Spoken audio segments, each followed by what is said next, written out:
On? Is it 7 yet? All right, we're rolling. 6:59.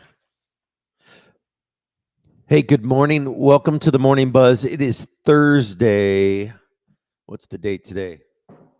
Thursday, March 18th, 2021 at 7 o'clock.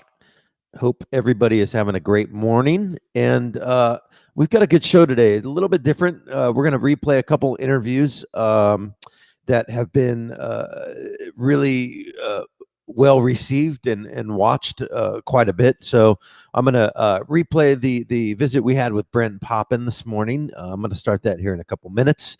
At 8 o'clock, at 7:55, we're going to do some news and headlines with Anthony from Paso Robles Incidents and Actions. And at 8 o'clock, I actually had a chance to sit down and visit with Matt Garrett yesterday of Irish Oaks Ranch. So going to replay that visit with him, talk about the Mercantile, the store that him and his family have opened over in Atascadero. He gave us a little tour of it and talked about different products that he has. So we're going to visit with him. Let's see, that's at 8 o'clock. At 8:30, we're checking in with Jack Chirac from the Esports Club at Templeton High School. So super excited about that interview, super excited to learn about all the things that he's doing with his Esports Club, and really just excited to learn more about esports in general and the opportunities that it provides people, kids and adults alike, right? It's a real industry that is just skyrocketing in popularity, and there's a ton of money being pumped into it. So it's a big deal. So that's Jack Chirac from the Esports Club at Templeton High School at 8:30, and then at 8:55 again we're gonna have some more news and headlines for you. So the big news yesterday that broke that is kind of getting everybody up in arms is the county went out and released the guidelines for in-person attendance, and I'm gonna try to bootleg this to see if I can get it to play here, but let me just check here. Open video, downloads. Okay, so here it is. I'll just play this real quick so you guys can see it. Absence of clarification on parent observers for Do we have volume? purposes of supervision. No We volume. Hold on. issued a news Stand release by. in which we were allowing 20% capacity consistent with what is forthcoming in It doesn't work. Where is my volume? Let me see if I have volume on my end. Basically, I posted this link on the Morning Buzz Facebook page, but the guidelines that were released yesterday. Do I have volume here? Oh, there's volume. Okay. So there's volume on my end, but let me see if you have volume on your end. With the new state guidance, we now have clarity that the intention and the expectation of our youth sports spectators are that only household observers may be present and only in outdoor settings. The outdoor settings, that is consistent with what we have. But rather than a facility capacity limit, it is limited to one household member who is of an older age than the athlete themselves to be a spectator. Additionally, at this time, the state has asked that there be no scouts and no college recruitments at the present period.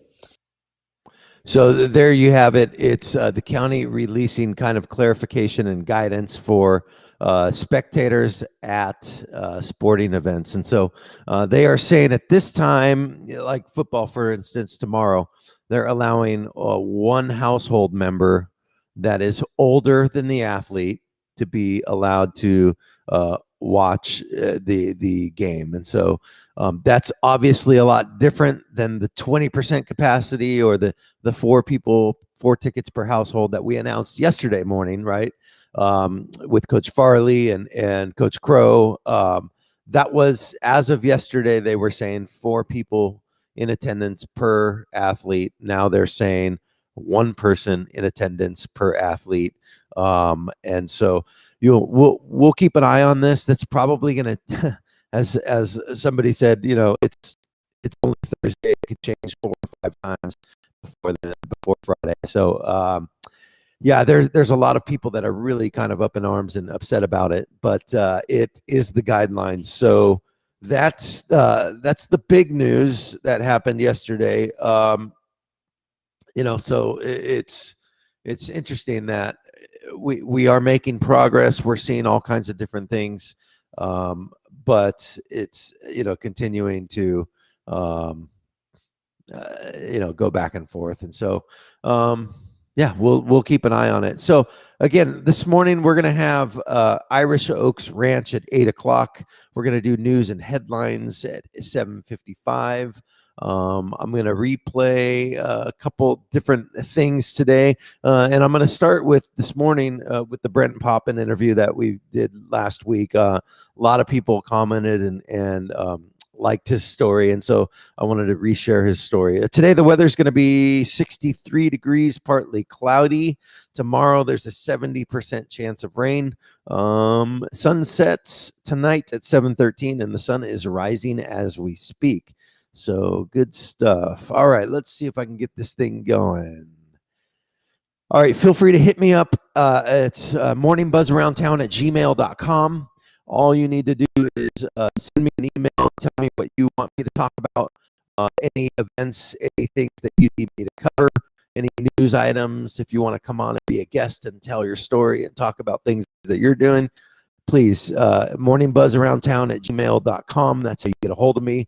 My name is Mike. I'm the host of the Morning Buzz, and I thank you for watching. Now, while game day is going to be a little different this year, it's not going to be any different for these being able to figure out how to adapt to adversity and make the best of a situation. And so if we've shown anything in the last year, we've shown that that's absolutely what we can do as a community. And so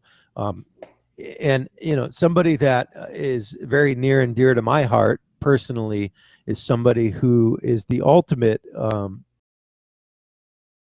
spokesperson for adapting to adversity and making the best of a situation that does not go as planned, and overcoming obstacles to create even a better reality than anyone could imagine possible. And so Brent Poppin is now joining me. Brent, we're gonna try. This is take 2. Can you hear me? Take 2.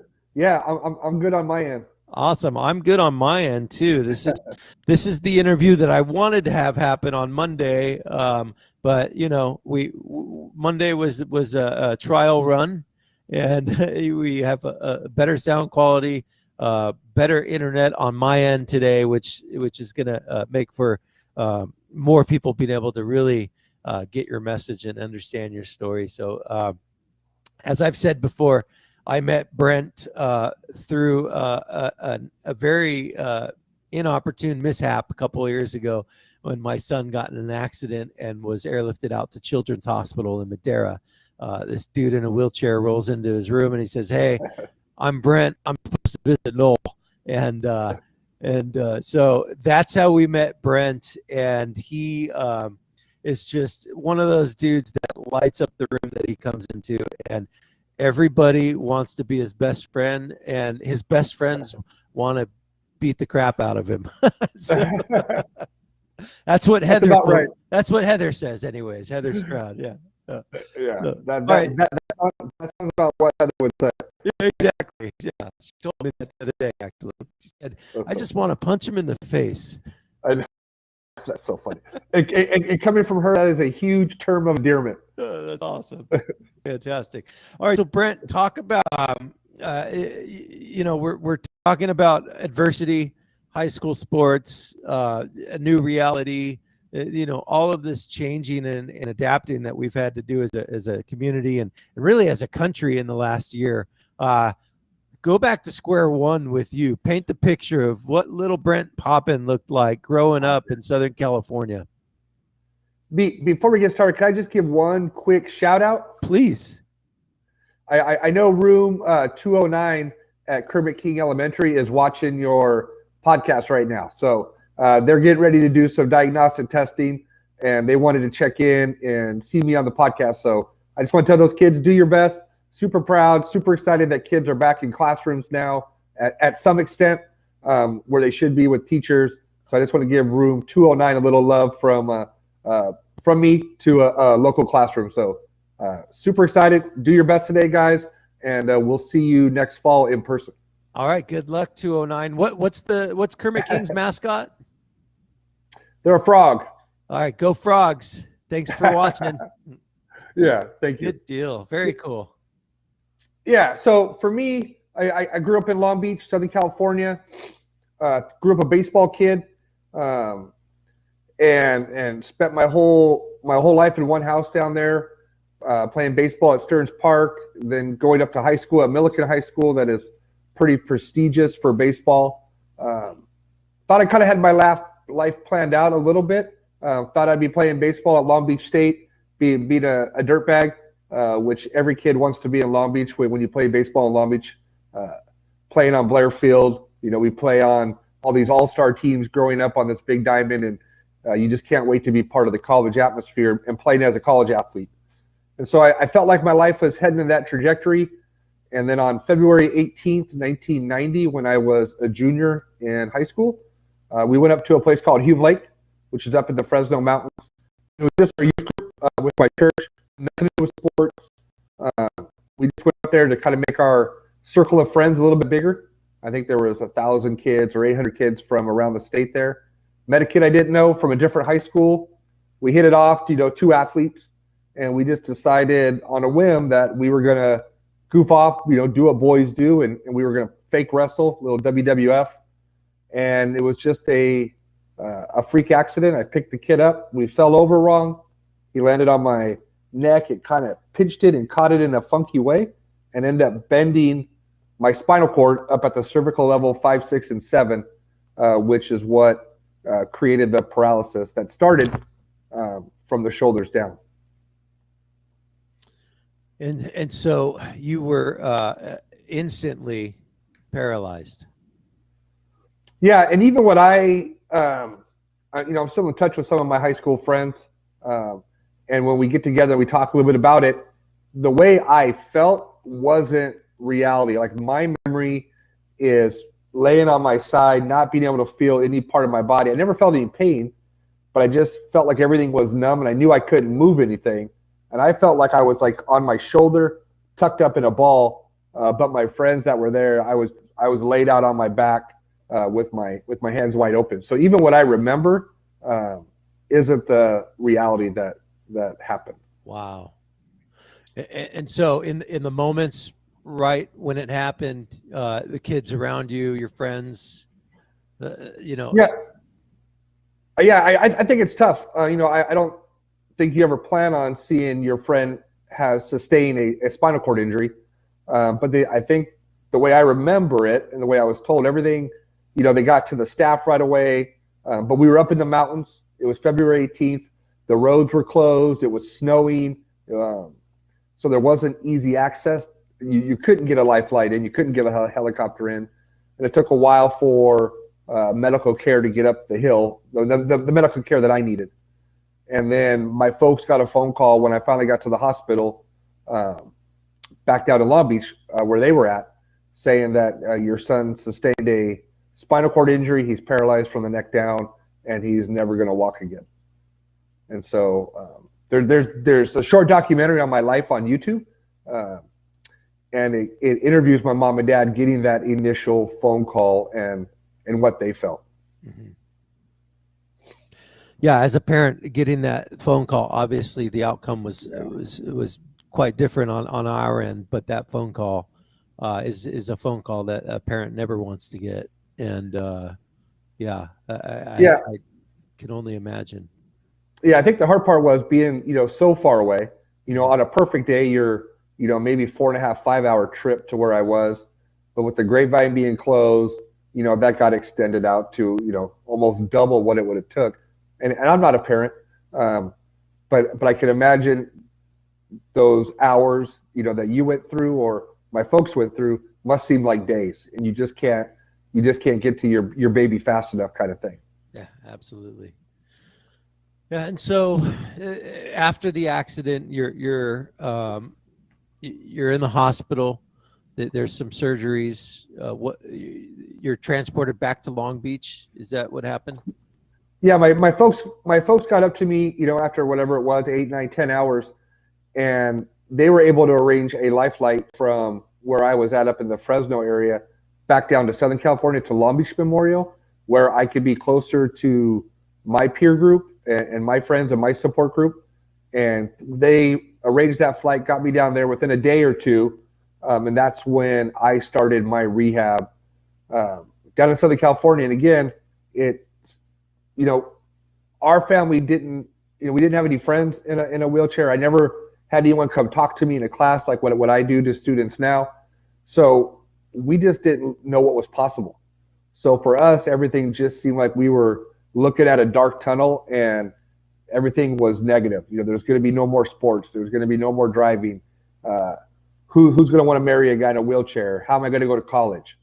So I think we initially, my family probably felt like they lost hope of what my future could be. And looking back, obviously, you guys got through it and persevered and all of that. But can you remember the time? Like, what was the time frame? Was it a couple years that it took for all of you guys to, or did everybody go through their own separate, quote unquote, grieving or new norm process? Like, what was that time frame like? Yeah, I think everyone goes through their own processing at their own time.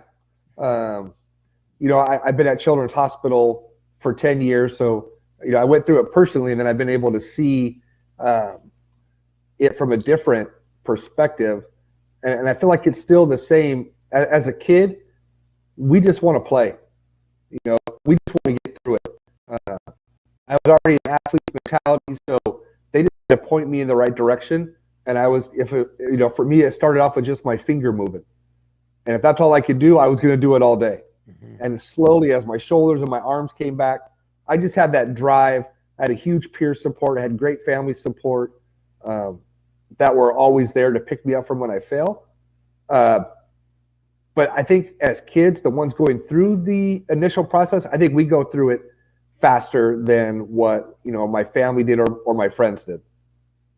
And for me, when I'm working with families now, it's with the spinal cord injury, and unfortunately we've had too many of them recently, but it's about a 2-year arc until, there's some that do really well before that and some that take a little bit longer, but it's about that 2-year bell curve before you really start feeling confident and comfortable in your new surroundings.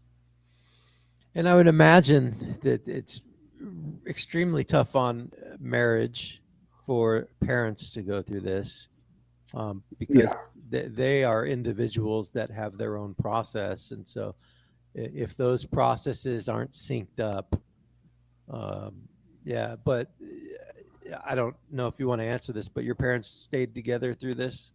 Yeah, my family stayed together. My family's background is farming, old school, boots on the ground, get dirty and just get after it and come together as a family, in different ways. My dad's not the most vocal guy. My mom and my sister are completely different than that, but everybody showed their support and their love in a different way. And we're always there to allow me to figure out what was possible and support me with the goals that I wanted to achieve. You said your dad wasn't the most vocal, and then you followed that up by saying your mom and your sister are different. Is that your nice way of saying your mom and your sister are very outspoken? Just more willing to lay their heart on the line. Got it. And I think I follow my mom's path there, where I kind of wear my heart on my sleeve and am willing to verbalize how I'm feeling. Sure. Well, that's great. And that obviously helps you with all of the kids that you coach and mentor and support on a daily basis, being able to connect with them emotionally like that. Yeah, and people always ask, did I ever go through like a why me phase initially in the hospital? And I don't remember going through that. I'm sure I had some angry times, as a baseball kid who at the initial stages couldn't move any part of my body. I remember the doctor coming in and down in Long Beach and saying, we know you're a big baseball player, Brent, and you wanted to play college baseball. But I'm always going to be honest with you. And where we are right now with science, I don't think you're going to walk again. And I don't think you're going to throw a baseball again. And I remember just feeling like I don't know which is worse. You know what I mean? I didn't know anybody in a chair, but I've seen people in wheelchairs. I know they exist in the world, but I couldn't imagine not being able to get back on the mound or pick up a baseball and chuck a baseball to a friend again. So that was kind of the tough part for me. But I remember being in rehab before I got discharged and just feeling like I was in a Y in my life. I came to a crossing, and I could either go one way and be angry and choose not to do my best and go down a dark road, or I could take the other route and just put everything I have into life, be inspired with what I have, work to what I don't have, and try to make the world a better place for the kids coming up behind me. Yeah, it's easy to say that's how somebody would react, right? But for you to actually do that and put that in practice and in place, yeah, it just shows the type of mentality and person you are. And so so what brought you to the Central Coast? How did you end up here? Yeah, first of all, I feel blessed to be up here. Like everyone says, once they are able to get up here. My folks had been coming up to the Mid-State Fair for years. I mean, when I was just still in middle school, I can remember my folks meeting people up here, staying at the Paso Robles Inn. I never came up with them. It was an adult trip for them. But I remember them talking about the fair and all the concerts and the fair food. And then after I got hurt, my dad worked for Atlantic Richfield for Arco at that time, now BP. But he worked in the refinery. And after I got hurt, he had been there almost 30 years. And so he retired out, and they were looking at different places to retire. And they wanted to stay within a certain radius of Long Beach so that my sister and I would have an easy trip to go visit them, or they could visit us. And they looked at a bunch of different places, and Paso Robles was the last place on their list to look, and they thought that they were actually going to retire in Avila, I believe. And then when my mom came to Paso and they went up to Heritage Ranch, she just felt like this was the place where we need to be, and this is where my family will all end up. So that was, 27, 28 years ago when, Paso was a small town. Yeah. And her vision came right. My folks have been up here ever since. Me and Erica and I are up here. My mom's 3 sisters were up here. My 2 uncles are up here. Erica's mom's up here. So this was my mom and dad's retirement is what brought everybody to this community, because once we came up here and started visiting, we just fell in love with Paso. Yeah, it's the hills, the oaks. I mean, it's just a magical place, right? Yeah, and then Erica and I I didn't know Erica before my injury. My wife now, who teaches 2nd grade at Kermit King. We started dating. We were both going to Long Beach State, and she finished her education before I did. And she always wanted to be a teacher. She knew that from when she was little. And once we got up here, or once she got her college education, we just kind of said, "Hey, do you want to teach in Southern California, or do you want to pack up and roll to Paso and start our life up there and start teaching up there?" And so we came up here and made the jump, and year were you married? We got married August 1st, 1998. Wow. And then we moved. I moved up here in January '99, and she came up in May of '99. So we definitely have our roots here, and just feel very fortunate to be part of this community. Yeah, absolutely. Yeah. And so she's working full time at Kermit King as a second grade teacher, and you're pretty much on the road full time, either doing some speaking, doing a wide variety of. From the outside looking in, it looks like R&D. You do a lot of research and development with different things, relating to sports primarily, right? Surfing, wakeboarding. You designed a baseball glove. Talk through some of those things, those extracurricular things, and then I want to get into your speaking and your sure work. But yeah, tell me about what you're doing with all the R&D stuff. Yeah, for me, it kind of started with me wanting to be a teacher. I finished my education at Vandenberg Air Force Base. There was a satellite Chapman University up there. Got my emergency teaching credential. Started teaching, and it was that moment where the kids really started asking about my life and what am I doing, and I saw how inspired they were from my story. And that led me to doing more substituting in different schools, and then teachers having me come in and speaking to kids.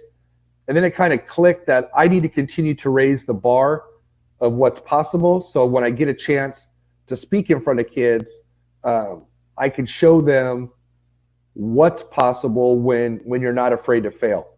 And so I just took every little inspiration I had of things I couldn't do that I wanted to do, and just went after them. And some of them were inspired from the students that I speak to. And the first one that you brought up was my throwing prosthetic. And with my disability, I can't close. Hold that back up for a minute. Let's just take a look at it. So it actually goes around the baseball and allows me to hold the baseball. So I would slide it onto my hand. What's it made out of? It's like made out of soft rubber? No, it's made out of plastic. Okay. Some of the same plastics that we do prosthetics with for our kids. And so then if I have a baseball, of course I dropped it. But the baseball would slide in there and allow me to hold the baseball without being able to close my hand. Sure. And then once I throw the baseball, it just comes out with its own end. I don't have to open it up at all. But it started with, I was speaking to a class down in Newport, and we were doing a big Q&A at the end of the speaking session, and a kid raised his hand up in the right-hand corner. I can still remember who he was. He said, "Hey, Mr. Poppin, I have a question for you. You've been on our campus for 3 days. We love riding in your sport wheelchairs, wearing your Olympic medal, reading your books." He goes, "But if I had the power as a 6th grade student to give you 1 hour for 1 day to be 100% able-bodied, Mr. Poppin, you're back to the way you were before your injury for 1 hour for 1 day, what do you do?" I thought that was a pretty profound question, and it didn't take me long to answer. I said, I'd pitch a college baseball game. and some of the teachers came down and said, like, you wouldn't slow dance with your wife at her wedding? And I said, you know what? It didn't even hit my radar. I'd want to throw a baseball again. And the kid raised his hand up. He stood up. He goes, "Do it, Mr. Poppin." He said, "I don't think it's impossible. I just don't think you figured it out yet." Wow. And I never lost that in my brain. That kid was going through my mind for a month or two when I was at Children's Hospital. And I just thought, man, if this kid believes it's possible, we need to make it possible. Mm-hmm. So I started to draw some different prosthetics up on paper, got some people involved through our hospital. We started doing R&D, and started to figure out, like, hey, this has a chance to work. Our prosthetic guy at the hospital that does it for our kids got involved. He was inspired. And it took about a year and we filmed it all, and that's on YouTube too. But we filmed all the failures that allowed it to become a reality because we didn't give up on it. Jeez, that's incredible. And then the way that snowballs is, when I was speaking, I would always end my presentations, whether I was talking to a group of kids or I was talking to a group of professionals, we'd bring up the baseball story and talk about what's possible. And I'd put the prosthetic on and I would throw my glove into the crowd and I would throw the baseball, and then the people would catch it and everybody, loses their mind. And I was doing that down at a Los Alamitos school, at Lee Elementary. And this 4th grade girl, Courtney, came up to me a couple days after I was on campus. And she said, "Hey, Mr. Poppin, you picked me to throw the ball to on the first day. Do you remember that?" I go, "Yeah, I remember who you are, Courtney." And she said, "I think it's really rad, Mr. Poppin, that you have that prosthetic that lets you hold and throw the baseball." She said, "But if your left hand only does this, how do you squeeze a baseball glove to catch a baseball?" And I said, "Well, right now I don't. I guess I'm waiting for somebody to design me a glove." I didn't ask her to do it. I just kind of fed the seed out there a little bit. And 2 days later, I got a phone call from this kid's mom who called the school and got my phone number. And she said, "Hey, Brent, I'm Courtney's mom. You talked to her at my school. She came home. She hasn't stopped talking about you. She told me about knocking people over in a wheelchair. She wore your medal. She read your books. Something about you could throw a baseball, but you can't catch a baseball. She wants to build you a glove." And I'm like, "Yeah, she pretty much got my life right there all packaged up."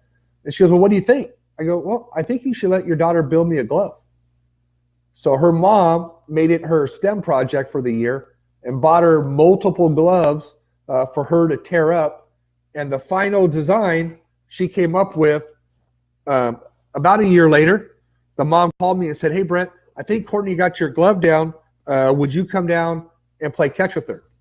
So I drove down the next weekend, and the glove that she brought out was her glove, but it had this design where she drilled through the glove and then weaved a cord in a particular pattern, so the ball just goes through the cord but doesn't come out. Wow. How old's the girl that designed this? Well, the cool part back then, she was only a 4th grader. That's incredible. And so I thought that was pretty amazing. And then the powerful part of that story is, not only that I could throw a baseball and catch a baseball again, but this was just last year, right before the pandemic shut down. She called and said, hey, Brent, I want to do that glove project bigger.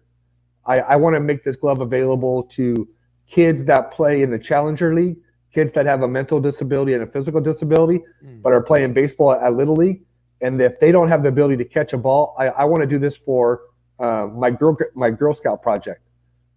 She goes, "But I'm having a hard time getting a hold of the right people." And I go, "Well, I can make a few phone calls for you." So I got a hold of the right people in Long Beach. They loved it. They got involved. They gave her all the gloves she could have. She went home and designed all the gloves. And then on opening day, I threw out the first baseball to her at the Little League with the challengers out there. And then she gave all these gloves away to these kids. That's incredible. Yeah. Oh, that's so cool. Yeah. That's wild. So for me, it's just the power of the story. And then also having their parents and their support group, when these kids go home and are inspired, to have these parents back them up and feed that inspiration. Because, this girl is going to be the one that ends up designing a prosthetic that allows me to walk again. Yeah. Or builds the shuttle that goes to the moon. And it's up to us to give those kids that mental vision that they could break down any barriers and believe in what's not possible. And at some point, when we become adults, we start to lose sight of the impossible being possible, right? Right. Yeah, something makes us lose our imagination, and I don't know if it's just lack of time to sit there and really focus on it, or we just get so defeated by all of our failures time and time again that we just finally throw up our hands. But And I think that's what I'm afraid of.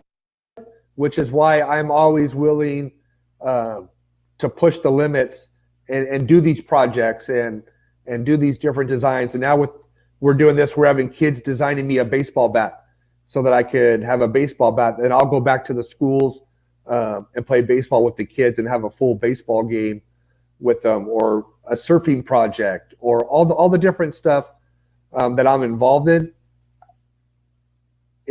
For me, it's a little bit selfish that I get to have all these cool things to play with, but the bigger picture for me is having these real life stories and being very tangible for not just my kids at Children's Hospital who are going through difficult things, but the 20 or 30,000 kids I get to speak to a year, that they get that true story of being inspired and believing in what's possible. So I put, while you were talking about the glove, I put the link to your YouTube channel. Oh, great. In the chat. There's adult content in there, I see, also about paralysis and sex, right? Talking about your fertility journey. Is that you? No, that's a different Brent. On my YouTube channel, there's nothing that's not kid friendly. Got it. But there is somebody else that has my name out there, or very close to my name. But if you just go to YouTube and search my name, Brent Poppin, and threw up disability behind it, or baseball, or something like that, it'll give you to the right channel. Got it. Okay, cool. Very cool. Or if somebody wants it and they send me a link or send me a message on Facebook, I'll send them the direct link as well. Perfect. Okay. Very cool. Fantastic. So you're speaking to 20, 30,000 kids a year. Yeah, super blessed. The pandemic had a big effect on that, with either kids not being on campuses, and now where they're coming back, the initial stage, there's a lot of protocol and they're following CDC guidelines. But I see we're kind of planning for the fall that everything's going to go back to close to normal, and I'll have a chance to be back traveling again and being on campuses. We've done some Zoom stuff recently, and we're going to do some more in April. But for me, it's just not the same impact as being in person, eye to eye with these kids, being able to give them a high five or a hug. There's definitely a different message that's involved when you're in person. Sure. Yeah. And so what is the extent of your in-person activities? You're at Children's Hospital in Madera, so you're able to be in person one-on-one with families and patients. Talk through what you do over there. Yeah. I've been at Children's Hospital for 10 years, and it just started with me volunteering. When we first moved to Paso, I sent out just a letter, a one page of who I am, a bio. I didn't apply for any jobs. Just sent it out to like a 2.5, 3 hour radius of where I'd be willing to drive to work with our youth that are going through something difficult. I went to a different couple places and just didn't feel like home to me. And a couple years later, I got a random phone call from Children's Hospital that said, "Hey, Mr. Poppin, we still have this bio on you. We don't have a job position for you, but we have a kid going through paralysis with a gunshot, and he's having a hard time, and we can't break through. Would we come talk to him?" And I said, absolutely. At that time, I was substitute teaching in Paso, so I had a very flexible schedule. So I just started driving to Children's Hospital in Madera and just volunteering, and that just kept getting busier and busier. And then after 5 years, somebody on the team walked into a budget office and said, "Hey, we're not going to take advantage of Brent anymore. If we don't find him an office and money, we're not going to invite him back, because he's been doing this for 5 years. He never asked for money. He never asked for a hotel room. He never asked for gas. He just comes and does this thing and leaves. And we think that he's invaluable, and we want him part of the team." And thankfully, Dr. Crocker at that time, our lead physiatrist who runs the rehab unit, was on board with it. All the other team members, PT, OT, speech, all the different people were involved, supported it. And I got a phone call saying, "If you want to come interview for your job, we're going to give you an office and money." And I jumped at it. And initially, it's a 250-mile commute, and they were worried about that. And I said, hey, if I'm inspired and this team is what I think it is, I will have no problem doing that commute. And here we are 10 years later. My official title is peer counselor in rehab. But as you've personally experienced, I try to do a lot more than that. Especially when I hear, and unfortunately it hasn't just been your son, but anytime I hear that we have a kid from the Central Coast over at Children's Hospital, no matter if they happen to be in oncology or in ICU or going through a major surgery of what your boy had to go through, I'll always make time in my schedule to go visit them and support the family and support the kid any way I can. Yeah, I mean, you gave us the royal treatment. Aside from the fact that you tried to make my kid a Steelers fan, everything else you did was amazing. Yeah, well, and your I mean, boy, he was drugged up, but he wasn't that drugged up. Okay, that's pretty funny. But your boy was just one of those kids that reminded me a lot of me. A different disability, obviously, but just had that drive and that spirit in him, where we just had to support him and almost put the brakes on him. He wants to do so much so fast. And unfortunately, not every kid has that same drive, that same support system that your boy had, and that I was fortunate to have. And those are the kids that break my heart and really are my inspiration to going to Children's, knowing, especially during this pandemic, there's even tighter protocol at the hospital where the kids can't have their friends in there. They can't have, they're only allowed usually one family member. So it's even tougher for them going through these difficult times and not having the support they would normally have. So I think our team is what's inspiring to me. Our team fills that void. We become that mom or that dad or that brother for those kids during that time. yeah, because you don't think about the minutes and hours that are passing where it feels like an eternity in that hospital, and these kids in a lot of instances are alone, right? Yeah. And so it takes me back to being when I was 16 going through it. During the day our kids are pretty busy. Doctors are coming in, they're doing therapy, they're doing PT and OT, and they're walking, they're pushing their wheelchairs, they're getting x-rays. I mean, there's a lot going on. And then, dinner time comes, 6 o'clock comes, everything just shuts down and gets pretty quiet in there. And that's when, either the parents, and or the kids, that time starts to slow down and your brain starts spinning a little bit when you have time to think about the challenges that you have to overcome in the near future. Yeah. Yeah. And luckily on our end, you brought in the Rocky series. And so we watched Rocky for a couple of days and Noel was all about it. He loved that.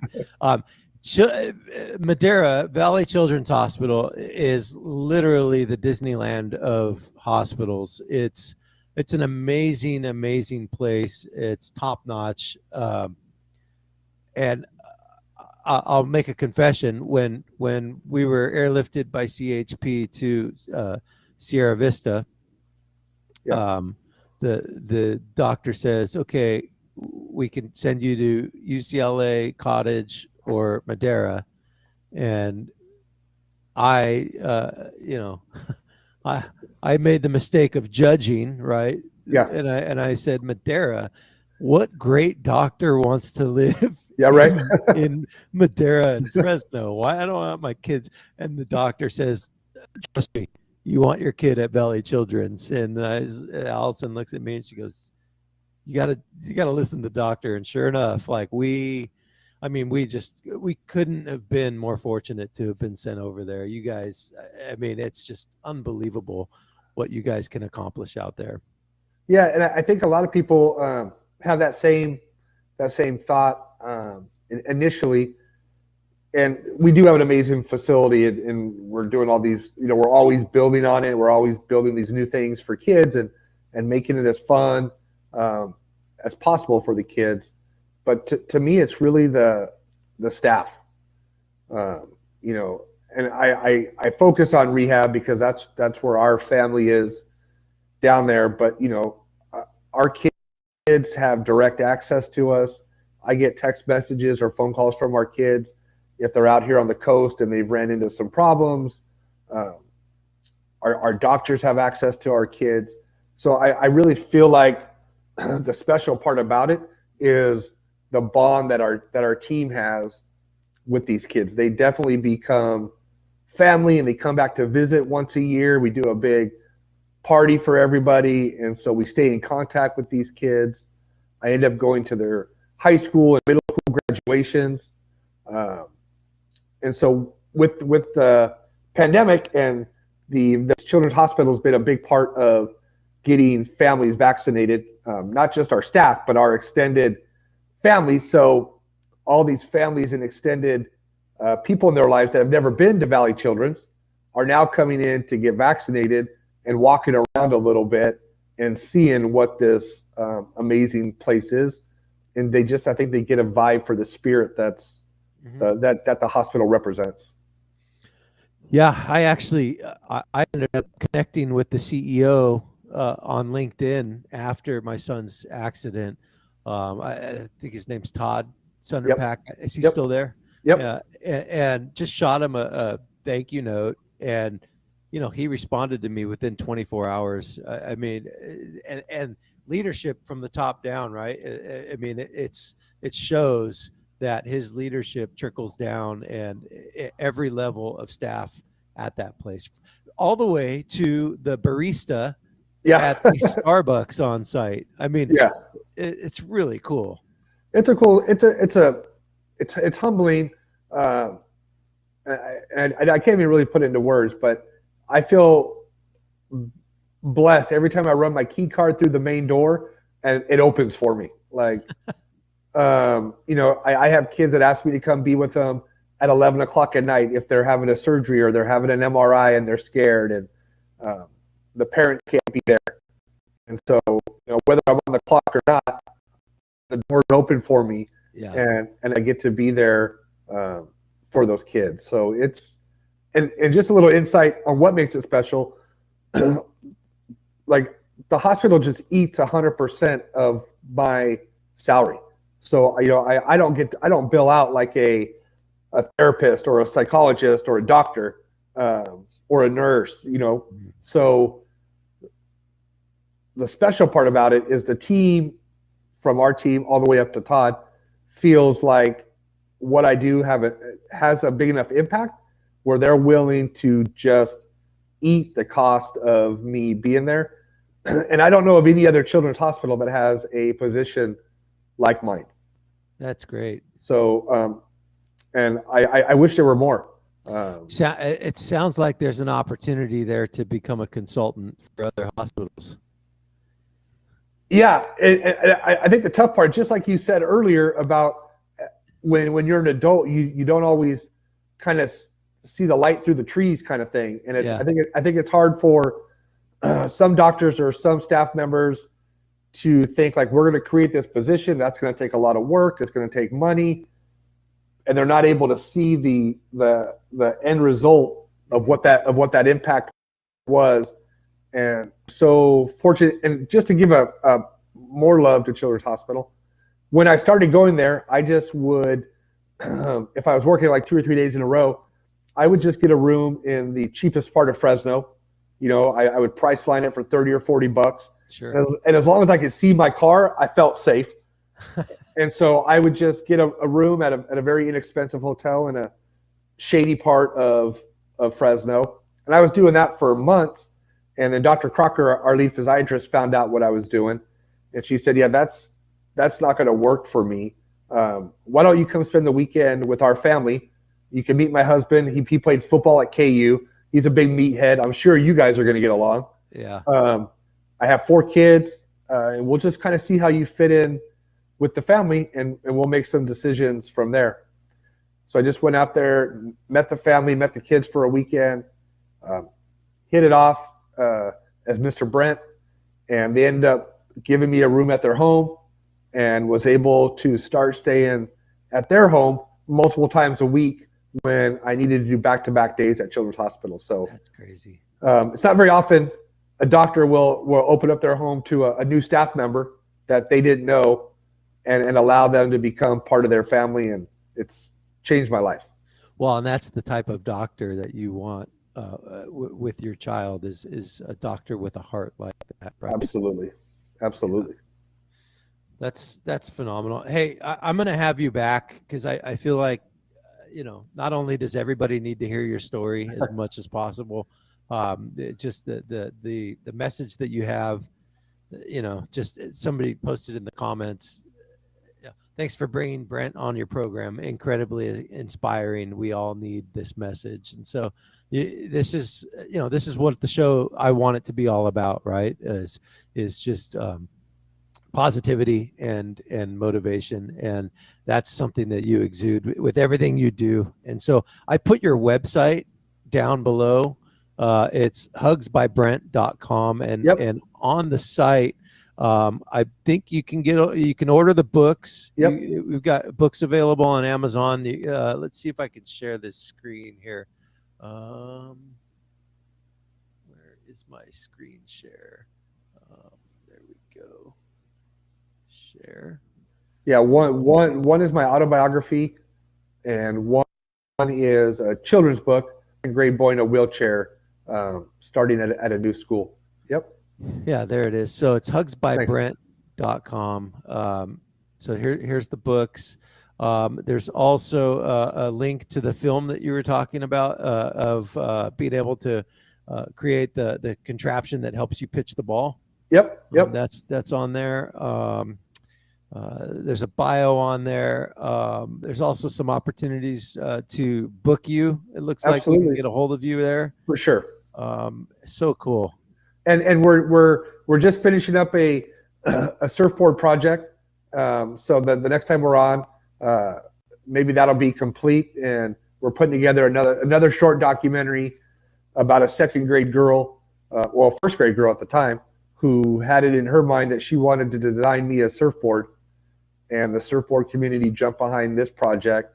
Yeah. And this little first grade girl has been going to surf shops and doing R&D and spending her time building me, shaping and sanding a surfboard for me. It's been a 2-year project, and we're getting close. We're getting close to finishing it and being in the water and catching some waves. So hopefully we come back, and next time we'll have that to share. And are you going out in the ocean, or are you going over to Kelly Slater's place, or where are you doing this? So I was fortunate enough I was actually the first adaptive surfer to surf his wave independently. Yeah. And that's what kicked this whole, again, it was somebody else supporting my life that allowed this all to come to fruition. So that I have surfed over in Lemoore. It's no longer Kelly's. It's now the World Surf League. Did he sell it? Yeah, he sold it. Got it. I mean, I don't know if he sold it, or I don't know all the financial stuff behind it, but it's now World Surf League, and they hold surfing competitions over there. But with the first board we designed, I got to go to Maui and surf with my buddy Sean over there at a surf shop. So we've been in the ocean, we've caught some waves, we learned from the first board, we've made some changes that this girl wanted to make, and so we'll be back in the water this spring or summer for sure, somewhere between Lemoore and Maui. Wow. Yeah. So somewhere. Yeah. We'll be videoing it and put it all together for the kids, and we'll be using that as another tool. Because when I'm in front of kids, for me, it's about being tangible. I bring my wheelchairs for the kids to play in, so they get a chance to play in my rugby chair. They get a chance to play in my tennis chair. They get to wear my Olympic medal. And now they'll get a chance to lay down on a surfboard and see what that feels like. So cool. That's awesome. Yeah. All right.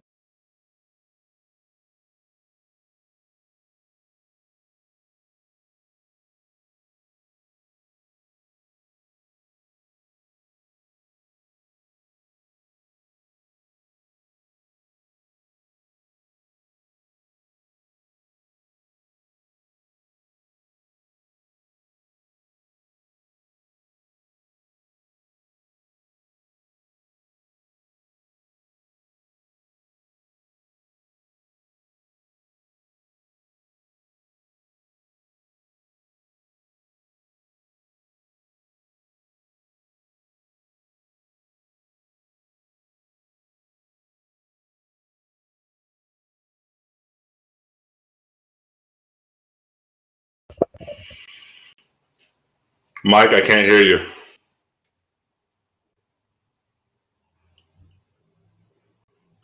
Mike, I can't hear you. Okay. Oh, I've been talking There the you whole are. time and nobody could hear me. There you are.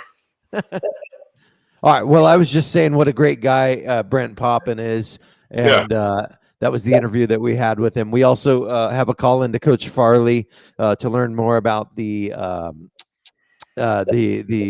ruling yesterday by the county to have one person. Actually, Coach Farley just texted me right now. What did he say?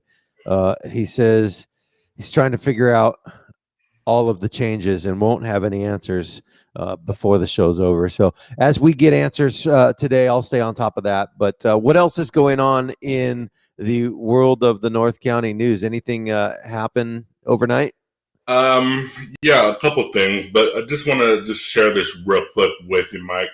I actually, back in 2007, 2008, when Brent Poppin was substituting in Paso Robles, actually, he was one of my substitutes in one of my classes, and actually, he gave me one of his Olympic jackets. Actually, No way.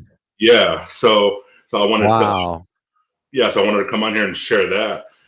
He said that it was from when he went to the Beijing Olympics. Oh, So that's he gave me awesome. that, and I've kept it all these years. So I've kept it intact. So I promised him that I would keep it. And so, Brent, if you're watching this, I still got your jacket, man. I So love it. I thought That's I would so share that. awesome. Yeah. So okay, in the world of news now,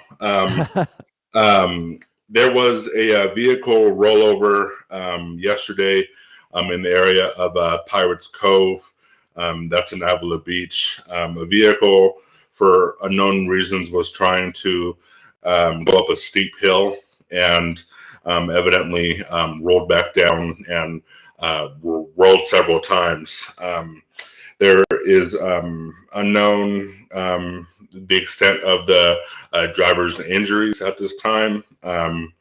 But obviously, it's not normal that you just drive up the side of a hill in Avila Beach. So unless you want to get like a panoramic view of the sunset. The time of that was about 5:20.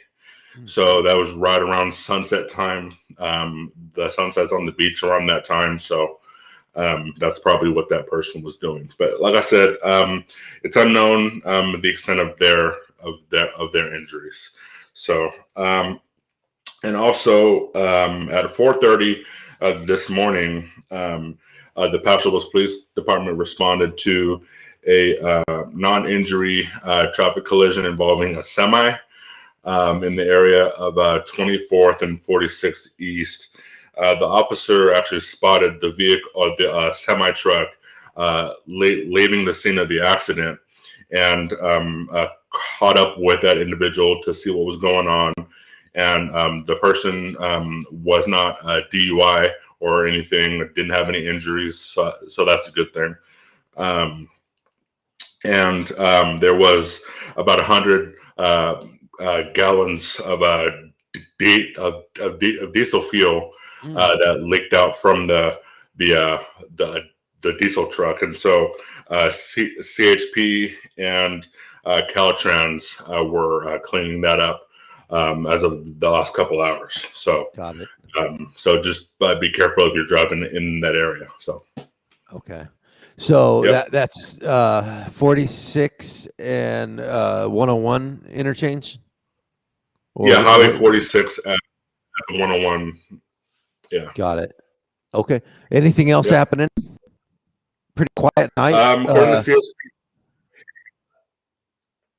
according to CHP, nothing major happened overnight. Just kind of regrouping from the festivities from last night. It being St. Patrick's Day. Nothing major happened overnight. They just want to remind people just to be safe and just drive safe. Awesome. Well, that's good news. It's hopefully those people in Avila are okay. But keep us posted. You'll be back here at 8:55 to let us know what's happening, and we will talk to you then. All right, right on. All right, thanks. That's Anthony Reed from Paso Robles Incidents and Actions. His Facebook page has over 5,000 followers. He is, devotes a lot of his time to just updating that and letting people know what's happening. And so Anthony is kind enough to come on here twice a day, 3 times a day, and share the local latest news stories. So yesterday after the show, I had the opportunity to sit down with my good friend Matt Garrett and talk about his family business that him and his wife and kids have started. Actually, his kids started this family business 4 or 5 years ago, and it's kind of blossomed into this big new endeavor that they have. That is a store actually in Atascadero called the Mercantile. And so I'm going to play that interview now. And Matt and family have a really, really cool thing going. So here we go. All right, so I'm joined now by Matt Garrett. He is one of the owners and founders of the Mercantile of Irish Oaks Ranch. It's actually a family affair. Matt, you and I have grown up together, since grade school, middle school time. Same group of friends, ran in the same circles, caused a lot of trouble.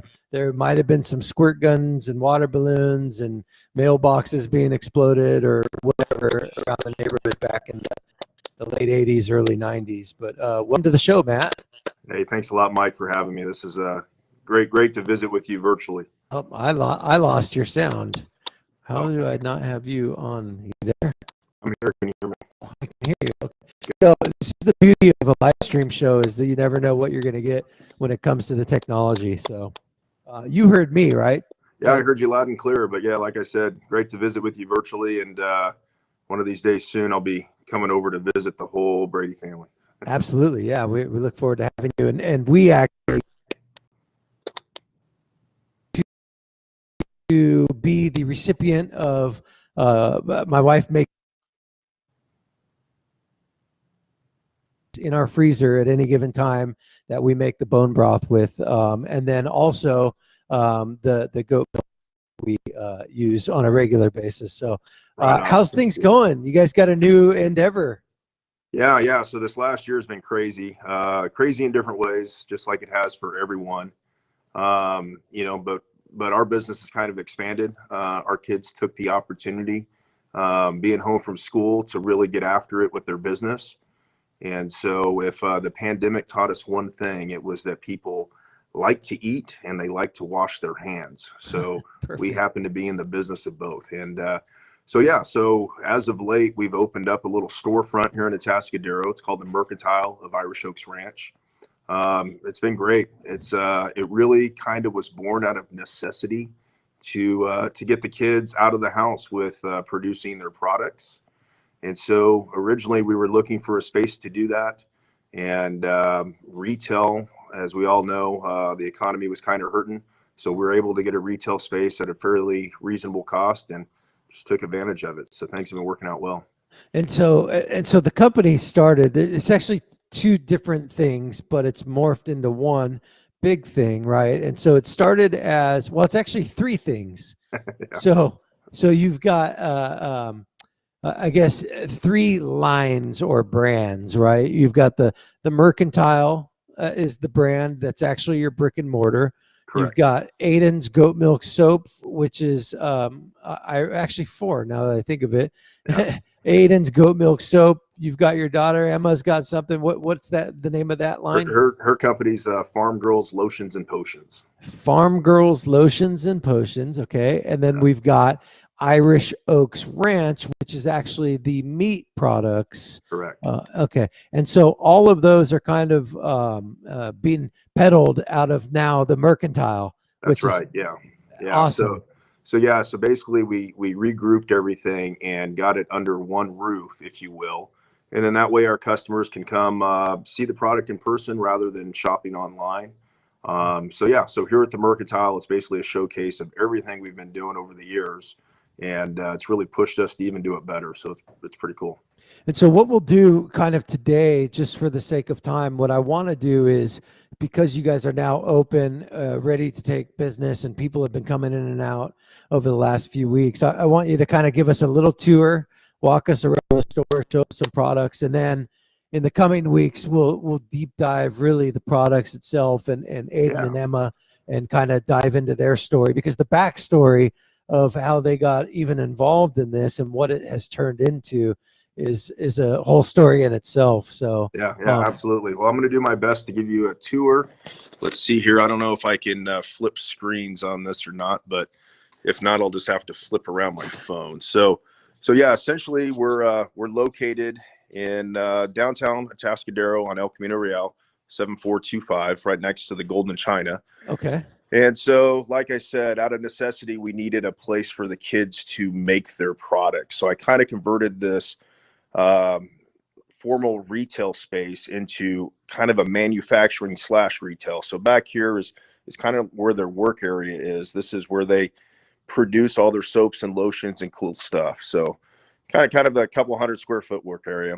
And then we start getting into the retail. And on top of our own products, we also have local makers that we showcase in here. So everything from the wooden flags, which are magnificent, to basically people that are, might have a local screen print company. So we're utilizing them to make our ranch wear. But yeah, so as you can see, as I'm kind of panning around, all the kids' lotions and soaps. We've worked with other local family farms, Hambly. They do some awesome work out of San Miguel. We're showcasing their products in here.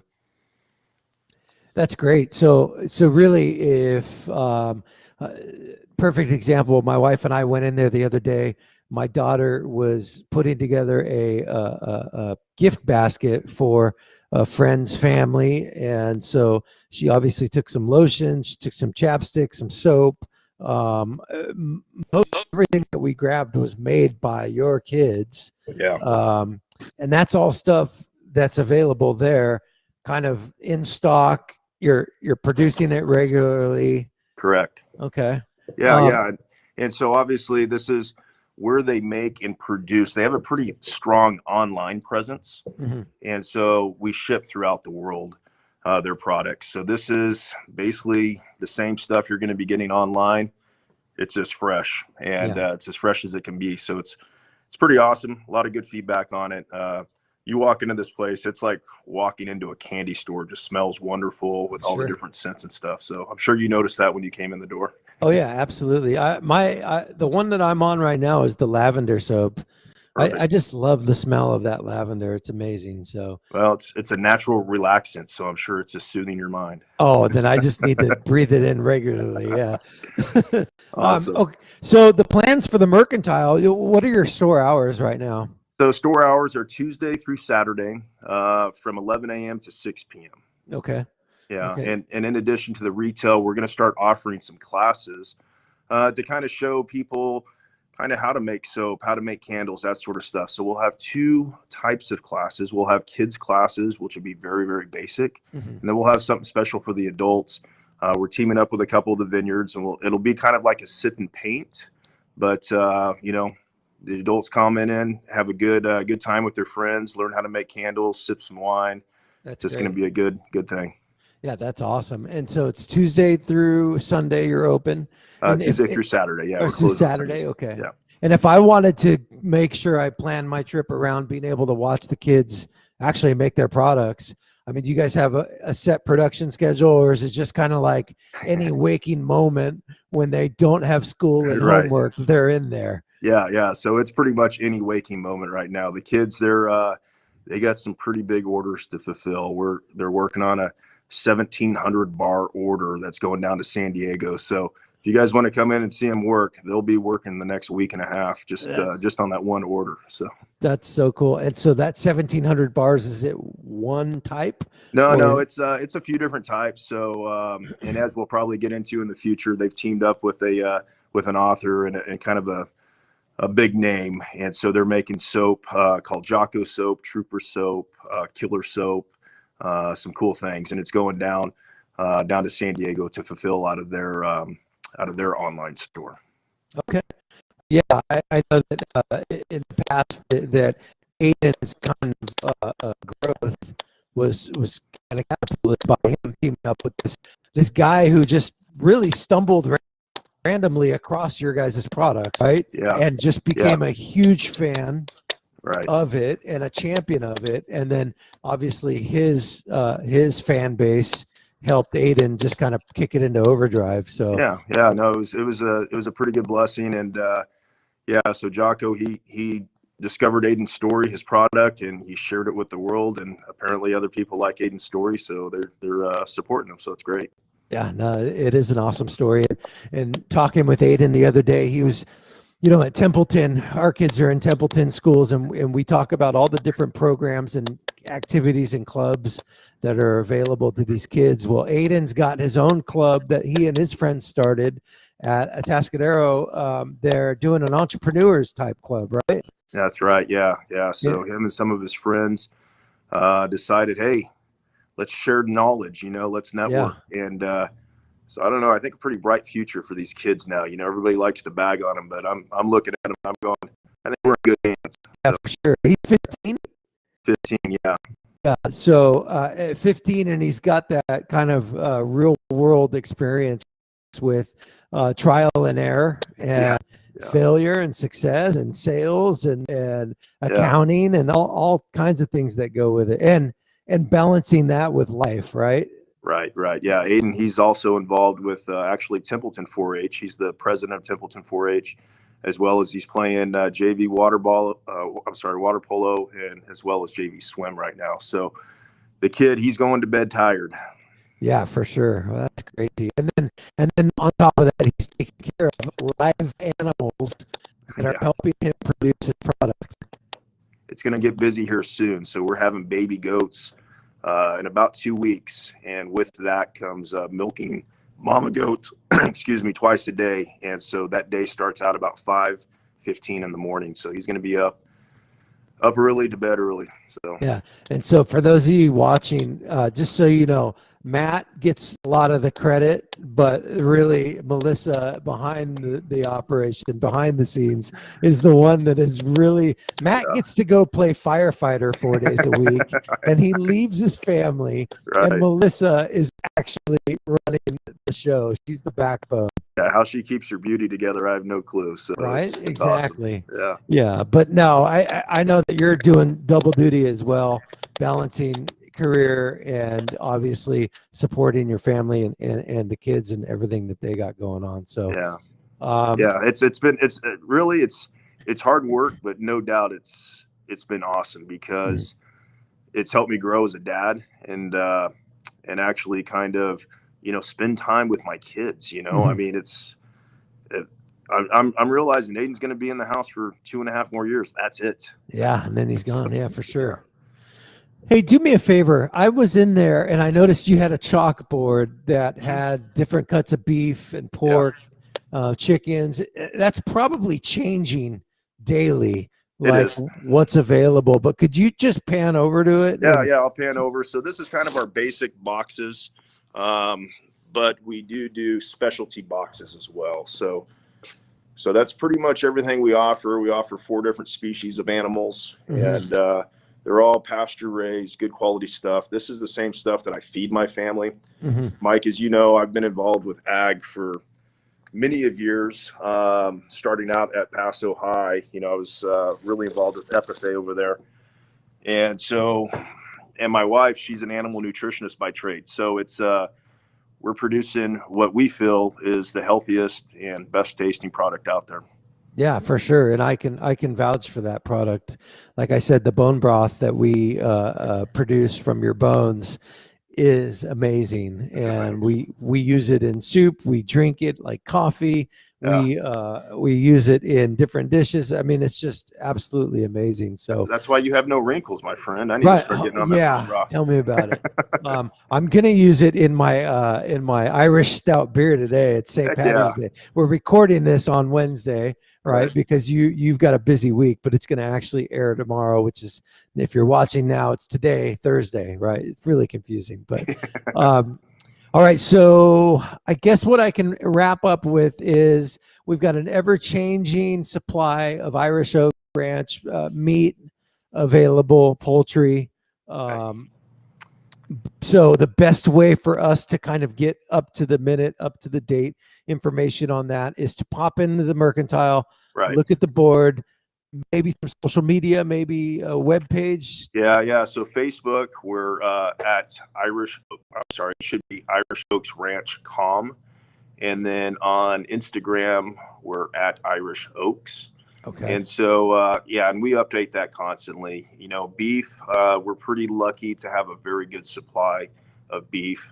We've worked out with a lot of agreements with different landowners here to run cattle on their pastures. The hogs and the chickens, they're kind of seasonal, but and the lambs are seasonal as well. Okay. And then I lost my train of thought here. Lambs are seasonal, hogs are seasonal. What's a good lamb dish? Because the lamb's not a very common. It's not. So it's a super healthy meat, and so we offer ground lamb as a substitute to ground beef, right? And people love it. It is a great flavor. But then also you're just getting into your regular lamb chops, lamb cutlets. If you want to get fancy, leg of lamb, or maybe even a rack of lamb, you know, if you want to do a nice romantic dinner. Yeah. There's nothing that says romance like ribs. Exactly. Mini ribs from the lamb. So basically we harvest those about twice a year. We're fortunate we have a big USDA freezer that we're able to store stuff up in Paso. So it's regularly available throughout the year, but just more available sometimes of the year. Got it. And so at the Mercantile, you guys have set it up so literally I can walk in, I can purchase a barbecue, I can purchase spices to season meat, and I can purchase the meat. Yeah. Right. It's all there. Yeah. So the way we created this was we know that every man is not overly excited about shopping for soaps and lotions. Right. And so, we know that most people are going to look up at the board and see those animals up there. It's going to intrigue and go, oh, heck, there's barbecue, there's seasoning here. So it's kind of like it's a cool little thing. So we just got approved to be a Green Mountain dealer. We don't have those in stock here, but Green Mountain Smokers, we searched out the best American made that we could. Yeah. Found Green Mountain. We like their values. So we're a dealer for Green Mountain. We can order those. All the meat customers get those at 10% above dealer cost. With the thought being that, hey, if you have a good way to cook your meat, chances are you're going to buy more meat. So it's kind of paired itself nicely. So a lot of our meat customers are getting those Green Mountain grills.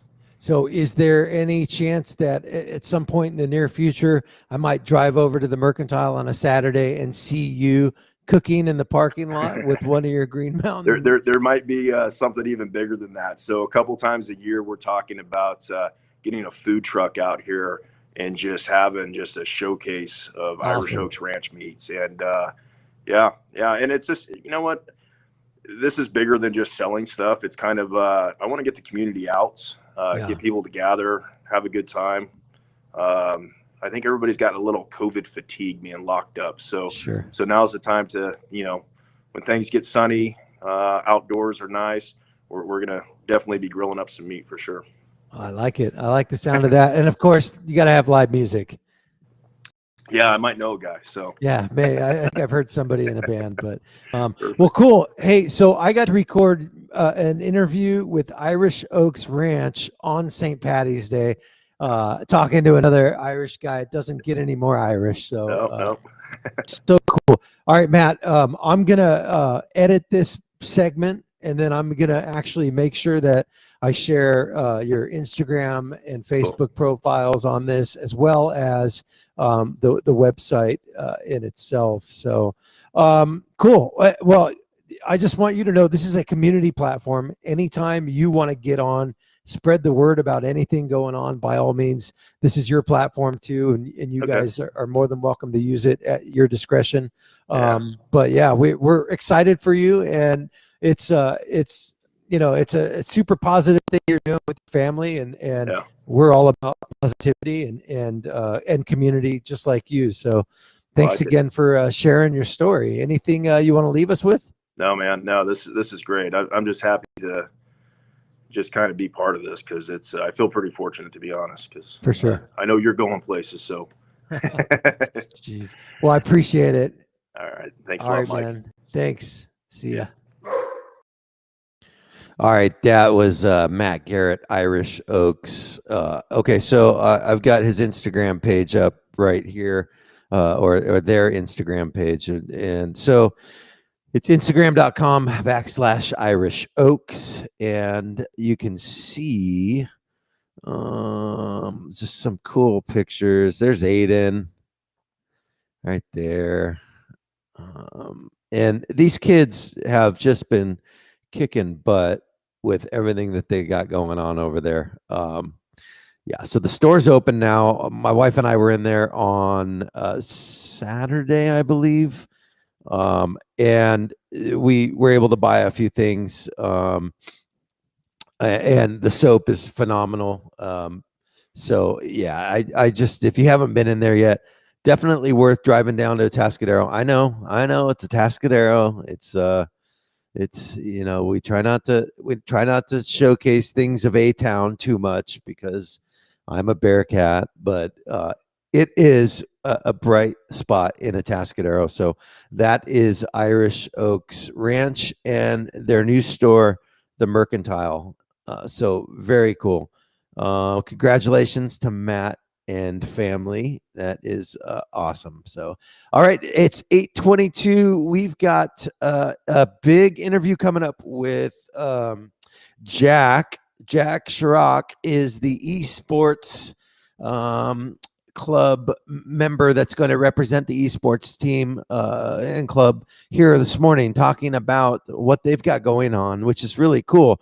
And if you guys don't know about esports, I'll just give you some real quick tidbits. Esports as a industry is about a $1.6 billion annual industry. So it's a big business, and there's lots of professional esports players, gamers that are making a lot of money. And so they've got tournaments all the time happening all over the world. But esports is a form of sport competition using video games. Esports often takes the form of organized multiplayer video game competitions, particularly between professional players, between amateurs, until the late 2000s, when participation by professional gamers and spectatorship in these events through live streaming saw a large surge in popularity. So yeah, I would imagine through this last year, I know in my house we had definitely a teenager playing video games quite a bit, and so that's probably happening more and more these days. But esports is, you know, they've had some talk. CIF has had some talk about esports being part of CIF, and these high schoolers being able to compete at that level with esports as well. So I'm excited to meet Jack and learn more about what's going on with that. But in case you haven't heard the news, this is kind of like the big news of the day. Let me see if I could share this video. But the news of the day was the the county could not start playback. Error setting output. Okay, let's try this again. The county came back and said, we are not going to allow more than one person per house, per athlete to come to outdoor sporting events. And so they are not going to let anybody except for one person per athlete come to these football games. And I'm waiting to hear back from Coach Farley to give us a little more insight in as to what the reasoning for the ruling is, any potential changes to that ruling, when we can expect changes. But as of now, that's the guideline, and so we're adhering to that, and it's unfortunate for sure. Because particularly for boosters, right? Because a large opportunity to make money for these sports programs is the snack bar at these types of events. And if there's no snack bar, well, if there's no people, there's no snack bar, and there's no snack bar, there's no money coming in from the boosters. And so that's a unfortunate blow, setback, but I'm hopeful that something will change soon, so that we can get back to do. Oh, here we go. Where is that? Where is that? I had it up. I don't know what happened to it. It's not allowing me to play the video. I was going to share the video of the county's the county. It's just not letting me share it. But anyways, it was Penny Borenstein making the announcement saying that there is a stop sharing. Okay, now let me try this. Let me try it now. See if it works. The beauty of live stream internet shows. Lots of complications. So, all right. So in case you're just joining us, we replayed the Brent Poppin interview at the top of the show. And then we had Matt Garrett on from Irish Oaks Ranch. Anthony Reed came on to give us some news updates, what's going on. Fairly quiet night last night, which is good for St. Patrick's Day. Let's see here. Tomorrow, Mr. Mack will join us again. Melissa Johnson from the Parks and Rec will be here. I'm trying to get a couple other people on, maybe somebody from a local winery to talk about different events happening this weekend. ZinFest is happening, I believe, this weekend. So should be fairly busy weekend. I know I looked on the Facebook events page, and it looks like most wineries are having stuff through the weekend. So that's going to be fun to be able to get out and maybe, I don't know, listen to some live music and drink a little wine. So very cool. Yeah, real life is starting back up again. Next week we've got on our show the Templeton Historical Society is going to come in and excuse me, and give us a talk about what they're doing down there, and hopefully maybe give us a tour or some notes on how we can get involved in the community to support the Templeton Historical Society. Also, we did have on yesterday or day before yesterday, I don't remember, Melissa Johnson came on to talk about the Parks and Rec, what's going on with them. And as of now, they are still hiring and looking for people to volunteer and sign up to be umpires for girls softball. And this is a paid position. And so this position pays, I think she said, between $30 and $50 a game. So, and you have to be 14 or over, but it's a great opportunity for somebody to earn a little spending money. The games, I think, are Mondays, Wednesdays, and Saturdays. And so if you are interested in learning how to umpire and signing up, there's what did they call it? A clinic on March 27th. And so Melissa and the Templeton Parks and Rec Department putting that on for us. So, all right, at this time it's 8:29. Let's welcome in Mr. Jack Chirac. Hello, sir. How are you? I'm so good. How are you? Oh, fantastic. Welcome to the show. Glad to be here. Thank you.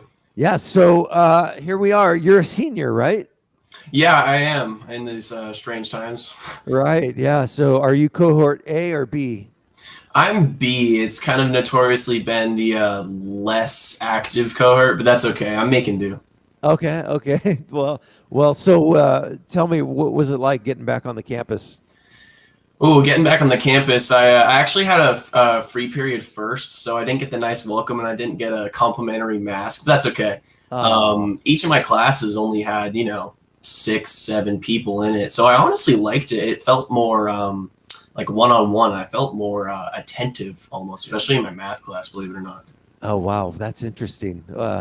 Yeah, I can imagine it would be kind of a different environment with a small class setting like that. It really is. Yeah. Okay, so tell me, let's talk esports this morning. So you've got this club on campus, and everybody that I've talked to about you coming on has told me that you're a rock star, and this club is awesome, and it's just you're. Who told me? Oh, it was Becca Coles said. Jack is the most active club on campus with what you guys are doing. So tell me about Esports Club. I mean, yeah, we really try. So actually, funny story. When it was first being created, it was just an idea. It was really, started as a passion project. And there was the club meeting where all the returning clubs and the new clubs, all of their presidents would come to present their club to Mr. Mack and Becca and a couple of the ASB members. So at the last minute, I sat in on the meeting, and once everybody left, and Mr. Mack was like, "Hey Jack, what's up? You got a question or something?" I was like, "Okay, I've got an idea. I'm just, a little embarrassed to say it." And they're like, "Go right on ahead." And so I presented the idea for Esports Club, and they were just all in, and it was like Mr. Mack and Becca's support on that felt like that good, start off support, I'd say. And so, yeah, I mean, since then we've just been doing as much as we can. And ever since the beginning, we've wanted Esports Club to be very community based. That's been the center of it. That's why we've invited other schools, and, we pick up tournaments where we do, like new players getting involved and stuff like that. So yeah, it started then, and since probably 5th grade, I'd say, I've been making just little videos, just on my phone or whatever smart device I have. So I wanted to use that for social media. I wanted to be the social media person.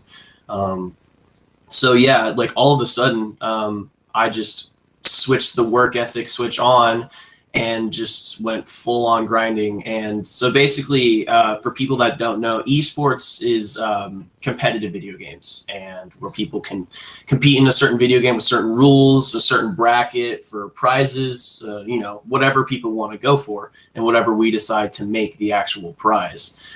We've held 2 big tournaments so far.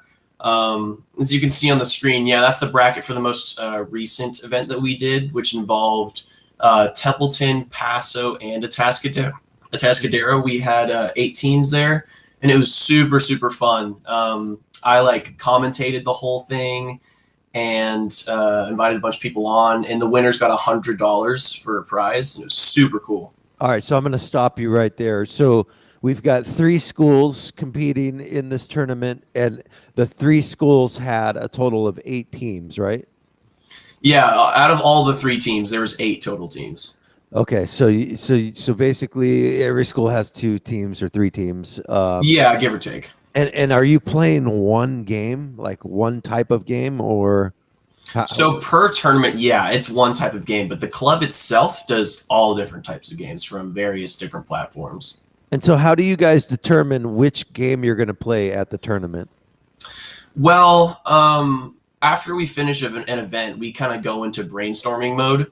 So basically our our kind of workflow is once we finish an event, we think of games that invite the most amount of people or events that invite the most amount of people. So that the game that you'll see most often on our account is Rocket League, which is that game right there. Okay. And the reason we like that is just because it's a super, it's definitely very competitive and is very much based on the player's skill.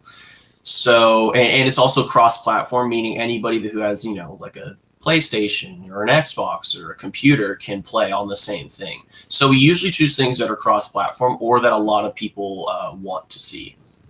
So in a post-pandemic world, are you guys in person at a venue playing together, or is it all virtual? So it's been all virtual, which is, you know, one big reason why I wanted to go so hard with this club, because, you know, like with COVID, everything's getting locked down and there's all this, you know, tension between so many people. So I just thought, you know, video games can be a lax thing, even if it's a competition, it could just be for, you know, for fun and just a little kickback thing. So I just see esports as this unifying thing, and it's not something a lot of people are familiar with around here until now. Mm-hmm. So yeah, we're doing all virtual right now. But as you can see in our most recent post, it's for there's a Beat Saber event that we're about to send out some signups for, and that's going to be in person. We're hoping to hold that at the Templeton Pack. Okay, that's Beat Saber Showdown. Is that what it's called? Yeah, that one. All right, let me pull that up here. Where is it? This guy. Yeah, so that's actually me in the photo. I just took that at a tunnel at the school on like a Sunday, and then I edited it on like Photoshop on my computer. But yeah, as you can see, I'm wearing a virtual reality headset. So this game is a virtual reality game. Awesome. It's just a simple like rhythm game where like blocks come at you and you slice them with lightsabers, but it's really cool. So have you gotten any pushback from the staff or the teachers about you bringing illegal lightsabers onto campus? No, not yet. I didn't specifically ask them to do that. I mean, it was on a Sunday. But as far as the event itself, I asked Mr. Aston himself, and he approved it as long as I reserved a spot at the school. That's awesome. So cool. Yeah, that's a great photo. You just set your camera on a tripod and ran over and took it? I actually had my sister do it. She's going to college for computer animation. She's done photography her whole life. So I was like, can you take a photo of me? She was kind of reluctant to do it because she just got her wisdom teeth out recently. Oh, but thankfully, she came on campus, just took it with her phone. I converted the files, and I edited it on my computer. That's cool. Yeah, that's a great shot. Thank you. Yeah, I'm kind of proud of it. Yeah, that's awesome. All right, so you're diving in. You're the social media guy for the esports club. How big's the club? Yeah, so I mean, as you know, like the president of the club, we've really built it from the ground up. But right now, I mean, it's a debatable statement, but I'd say we're one of the biggest clubs at the high school right now. I think we've got over 40 members in the Google Classroom right now. Really? Yeah, just since, you know, just from minor promotion on the actual Google Classroom itself, because we have the Google Classroom, and if you've ever heard of Discord, we've got that too. That's kind of mainly where we communicate. Okay. So we've got that with probably more people too. Okay. So your tournaments that you guys have, like how long does it last? Is it an all-day thing? Is it a multi-day thing? What does that look like? So far, we've it's been a one-day event. So for the recent tournament we did, where like I casted the whole thing, we had a format. The actual time where there was games going on was like 5.5 hours. It's all on our YouTube. If you would want to like check that out or something like that, it's just THS Esports Club. Let's see here. But yeah, the full tournament's on the YouTube, and that lasted, 5 to 6 hours. I think in total, I was sitting down at my computer for about 7 hours talking the entire time. So it was definitely exhausting. And the day after, I definitely had a bit of a sore throat, but it was still so fun. It was definitely our biggest event. Yeah, that's so cool. Yeah, it's I can imagine. I do the show for 2 hours, and 2 hours of talking really takes it out of you, but 7 hours is that's quite a task. Yeah, it is a lot. I mean, I've gotten used to, thinking on my feet and stuff with mock trial, being an attorney and things like that. So I think some preface kind of helped that out, I'd say. Yeah, I'm trying to find your esports club. YouTube page to pull up. Yeah, see here. so it sometimes autocorrects to the esports club. So if you scroll to the top after searching it and says search instead for THS Esports Club, you'll see it there. THS Esports. THS Esports Club. But yeah, like the club has really, led me to meet a lot of people. Like a couple people in this tournament that we did about a month ago. There was 2 members of a college in Vermont that participated, and now we're involved with Sonoma State right now, who want us to help out with their big Rocket League event that they want to put on. So we're hopefully going to be announcing that soon as well. Okay, so when you say you're involved in it, it's their tournament that they're putting on, but they're asking you to be involved by playing in it, or? Yeah, so I mean, it's a little bit more. So they saw that, from this event, they saw that, THS Esports put it on. So somebody graduated from Templeton last year and is going to Sonoma, and then he got me in touch with somebody else, and so we've been talking back and forth. So he said that they wanted to put on a Rocket League event with a bunch of California high schools, and they wanted me to get all of these players together and kind of, make it a bit of a partnership, you could say. Sure. No, that's awesome. Wow. Yeah, it's really cool. How fun. So when is that supposed to take place? They're looking to have it at some time in April. My guess is it's going to be after spring break, but we'll see. Sure. Okay. So what are your plans for the esports club? I mean, you're graduating. It's obviously going to continue. Are you going to kind of act as an advisor at that point, or what's your plan? Well, right now we're just trying to, get as much foundation as we can. It was full steam ahead, and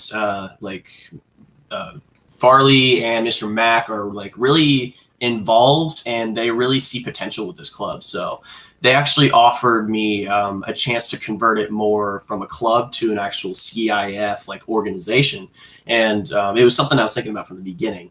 And it's something I really wanted to do, but after I turned it down because I feel like we didn't have the foundation, we didn't have enough support, and people would have to have a certain grade, have a certain citizenship thing, and be drug tested for video games. And I think it would just take the fun out of it initially. So that's something we're looking for maybe 1 or 2 years down the line. But for right now, we're just trying to invite as many people as we can to get involved.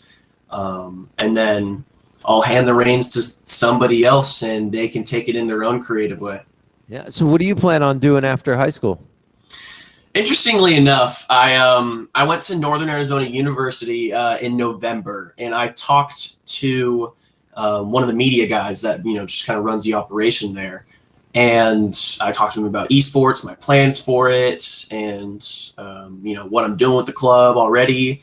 And I finished up the conversation, and he was like, "Dude, I want you doing that here. I want you here in my building." And I was like, "What?" And I was sitting there taking pictures of the NAU esports logo, and I was like pointing out the different hardware that they had and everything. So he said that, and I was blown away. I was like, "You want me for your esports stuff?" And he was like, "Yeah, come lead my team." And I was like, "Wow, okay." So yeah, I just recently got accepted to go to NAU. Awesome. And for creative media and film. And so I'll be in that major working in tandem with the esports department on building it more, because they like us see the huge potential for it, and the huge scope of things. Sure. Yeah, it's a $1 billion industry at this point, and so it's only getting more and more popular, right? Yeah, especially with people now, because I feel like everybody, the way they consume media is very fast and very rapid. So, this compared to maybe a baseball game, as much as, I like baseball, it's just so much more high speed and intense. And not intense in the same way, but, you got to react to stuff so fast in video games. So it kind of matches my generation, I'd say. Yeah, absolutely.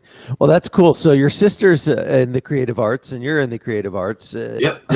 Are your parents in the creative arts? No, they're very different people, actually. My dad, he's worked in like sales related things, and he's got a bunch of companies on his hand right now. And my mom went to college for nursing, has been doing various health related things from then until now, pretty much. Well, that's great that they've created a house environment where you and your sister have the ability to pursue creative passions like that. That's pretty awesome.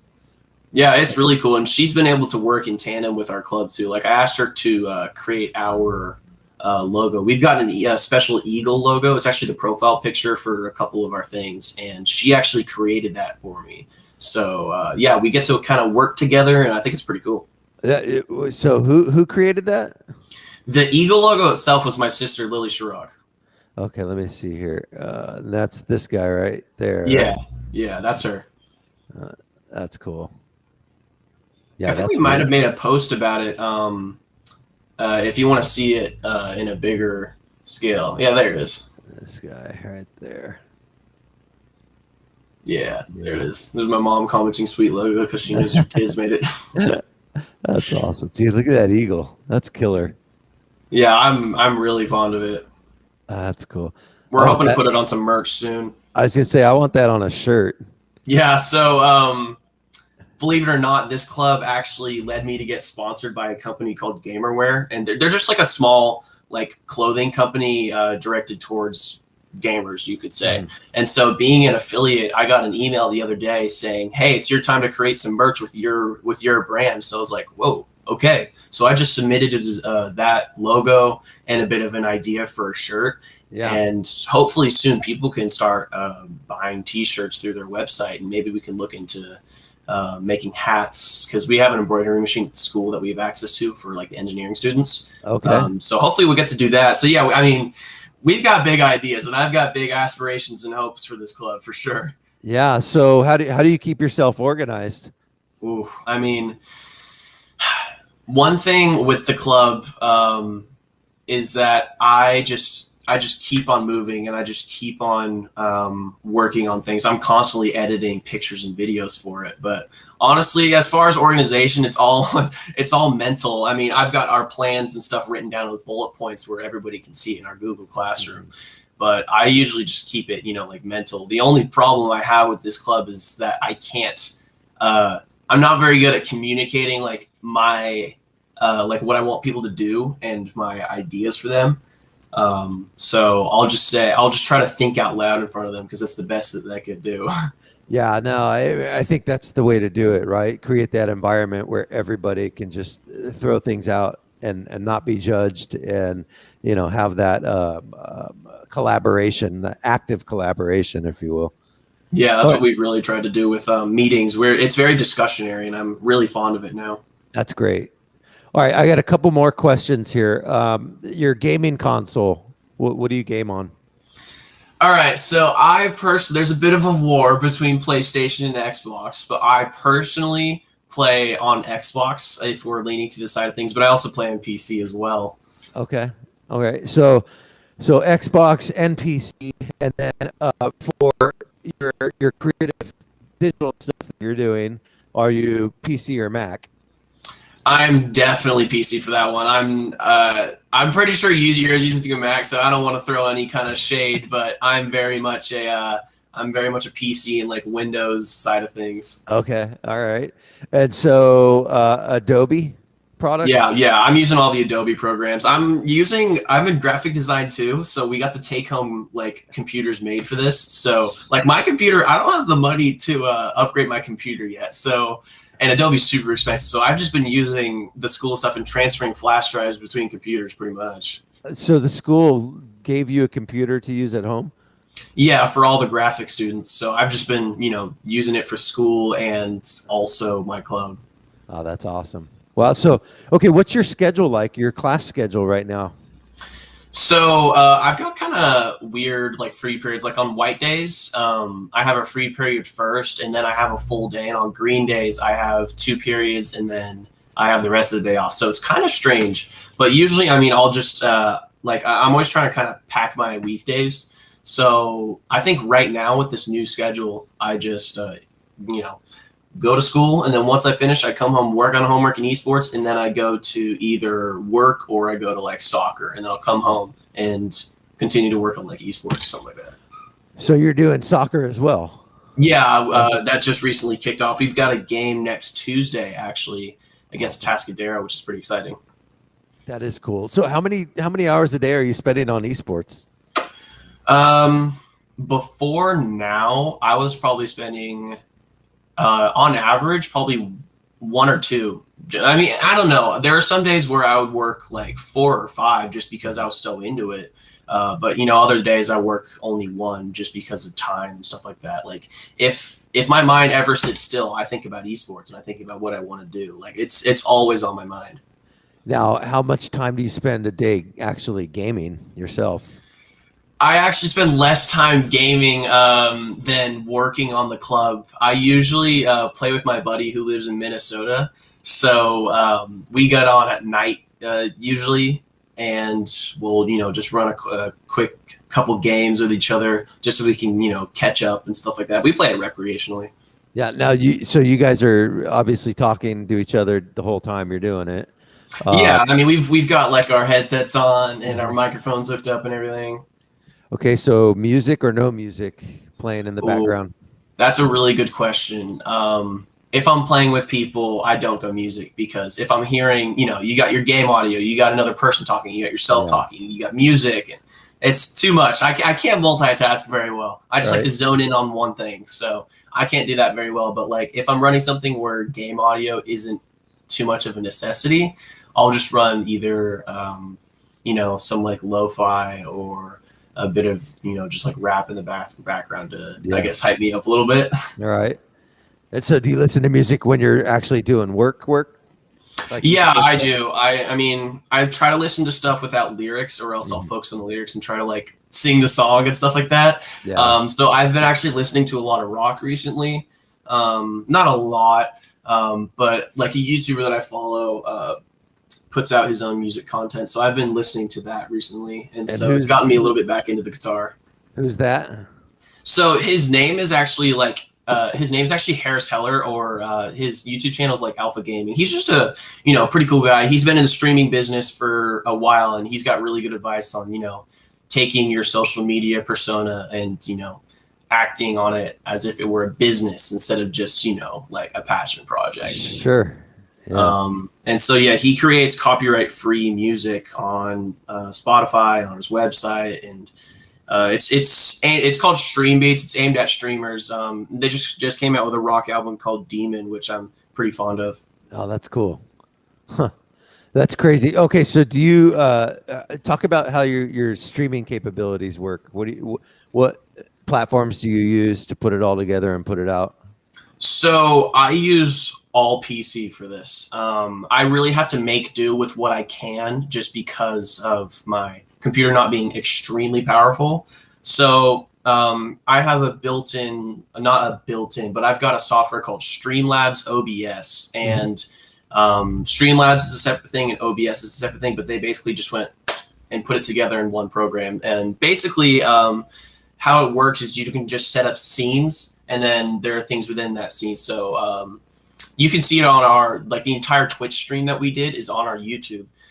So basically, like there's the scenes, different screens, like you can get it to display "Be Right Back," or like an intermission screen, or like an in-game screen, and you can put various little things on top of it.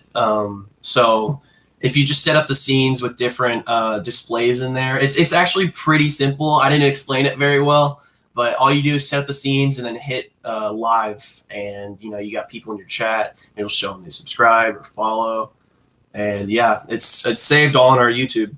Yeah, no, I looked at using Streamlabs OBS for this show, but ended up going with Restream. And Restream's, I mean, it's simple. It does the trick. My biggest issue is connectivity and Wi-Fi living out in the country. That's the hard part, is I'm on a Wi-Fi signal that's a satellite, right? So I'm not hardwired in. Are you on a cable internet? I mean, my devices are wireless, but our like home is wired and stuff like that. Yeah. Okay. And so your Wi-Fi speed is sufficient for you to be able to do tournament stuff?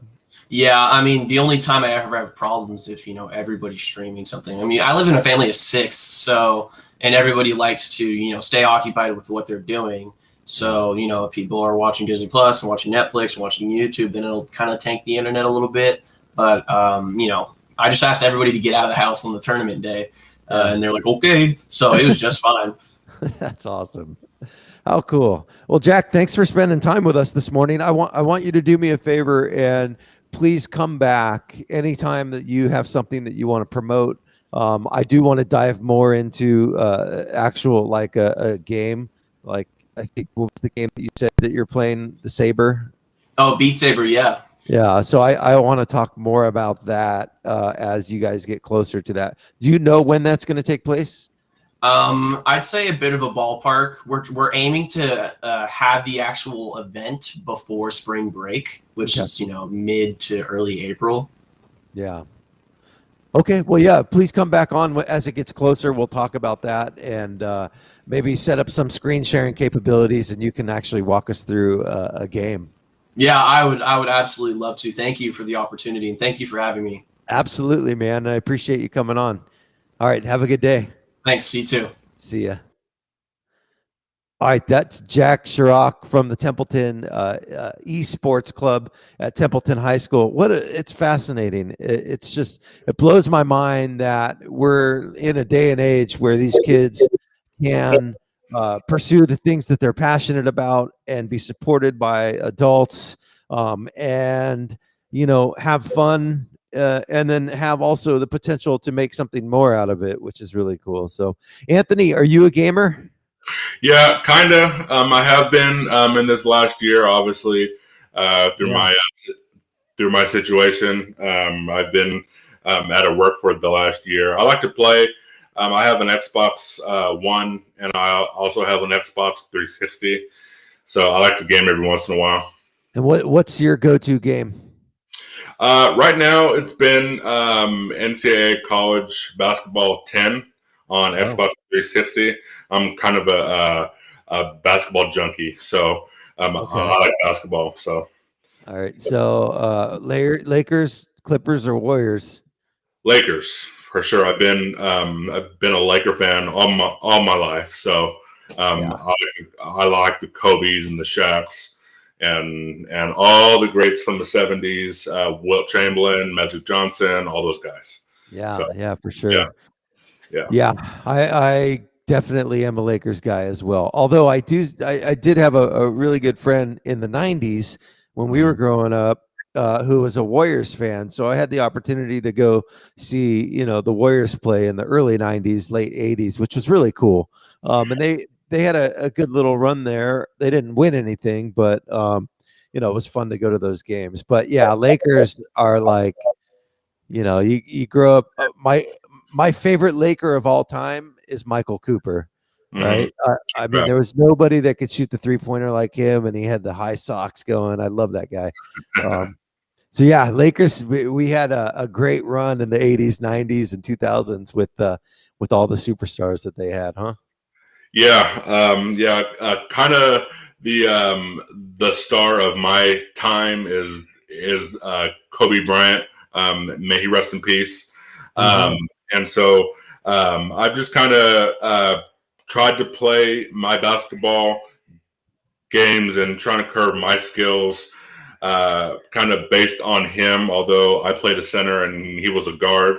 So just kind of the mindset, I would just kind of try to follow and model kind of after him and his mindset and his take on the game. So that's kind of how I based it. He was a great role model. Like I said, may he rest in peace. So, did you? So you played on the high school team? Yeah. I played all the way up until my junior year of high school. So okay. What year did you graduate? I graduated from Paso High in 2013. 13. Okay. Yeah. So just 8 years ago. Yeah. So. Very cool. All right. Well, let's end the show. Any news in the last hour? What's been going on? Nothing much to report on. Just the CHP is just conducting some maintenance patrols in the area of Bealton, so that's way down south. Sure. Nothing other than what I reported earlier, and that was just that vehicle collision involving that semi on 46 East and Highway 101. So other than that, I don't think Caltrans is on scene of that gas spill up anymore. I don't think they're there. I think they pretty much cleaned that up by this time. Other than that, I would just say be safe and drive safe. Awesome. All right, Anthony. Well, we'll see you tomorrow. Appreciate it. All right, right on. See ya. Bye. All right, so that's Anthony Reed, joins us a few times a day to talk about incidents and actions happening in the North County, actually all throughout the county as well. So Anthony Reed from Paso Robles Incidents and Actions. You can go to his Facebook page to see all the up-to-date news and headlines that he puts on there. So that's our show for today. It was a Thursday. It was a day of esports and a day of reaction to the county guidelines for the live sporting events that are happening. As I get more information today, I'll update my page and make sure that we are spreading the word about what's happening out there. And if hopefully the county makes some decisions to reverse that latest guideline that they released about one person per athlete attending the outdoor sporting events. So that is it. It's Thursday. Tomorrow we got a great show, so I hope you guys tune in. Appreciate you spending time with me this morning. Everybody go out and have a great day. Stay positive, stay motivated, help each other out, be kind. We'll talk to you later.